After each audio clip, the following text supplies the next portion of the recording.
Ito po ang ating Maxkill insecticide, 1 liter. Automatically, pag bibili tayo nito, mayroon kaagad tayong cap dito. Sa mga gustong bibili sa produktong ito, panoorin nyo po na maigi at pakinggan nyo po yung aking mga sinasabi para hindi na po tayo tanong ng tanong. Ito naman ang ating MVP insecticide, 300 grams. May laman po itong 10 sachet. Isang cup ng Maxkill, isang sachet ng MVP. Tingnan nyo po sa loob mga bossing, may plastic. Ilagay po natin diretso ang plastic dito sa strainer nating spray can. Huwag na po yung buksan. Kusa po yung matutunaw pag mabuhusan na po natin ng tubig. At siyempre mga bossing, huwag po natin kalimutan magsuot ng PPE. Mag-sunglass, face mask, sapatos. Ang application po nito mga bossing sa ating tanim na tubo, panoorin nyo po.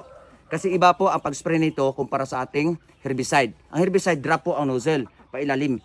Pero ito naman po, paitaas po. Kasi yung RSSI po mga bossing, doon po naninirahan sa ilalim ng dahon ng ating mga tanim na tubo. Kung dito po natin idaan yung ating nozzle sa itaas, papaulanin natin yung ating gamot, hindi po tatamaan yung mga RSSI dito sa ilalim ng dahon mga bossing. Dito po sila namamahay sa ilalim ng dahon.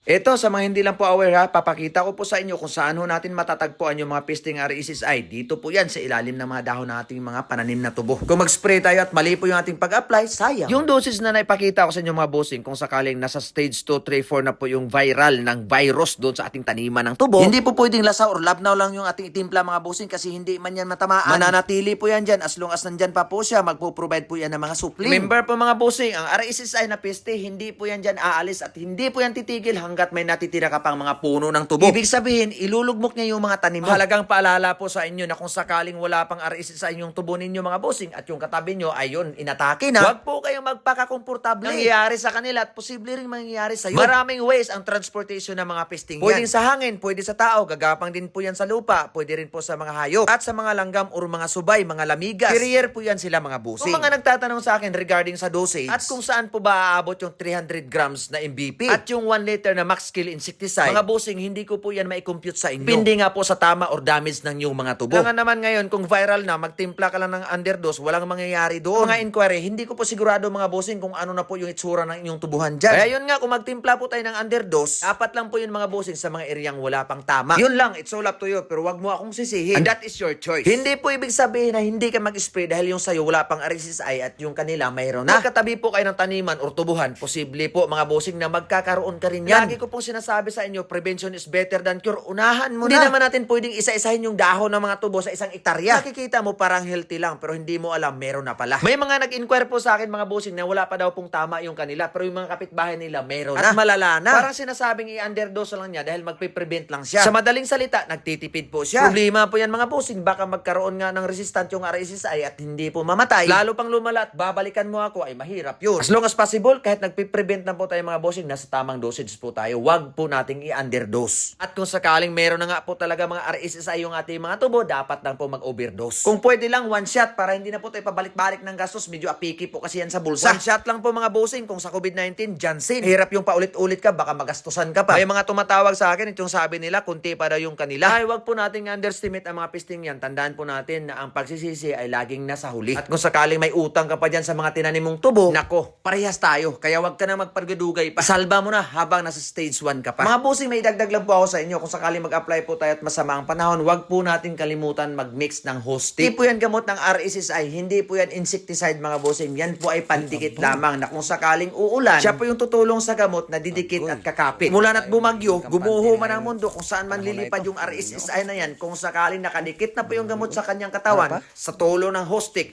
hindi na po niya kayang isalba yung sarili niya. Hostic, tulong pangkapit, both sides, herbicide and insecticide.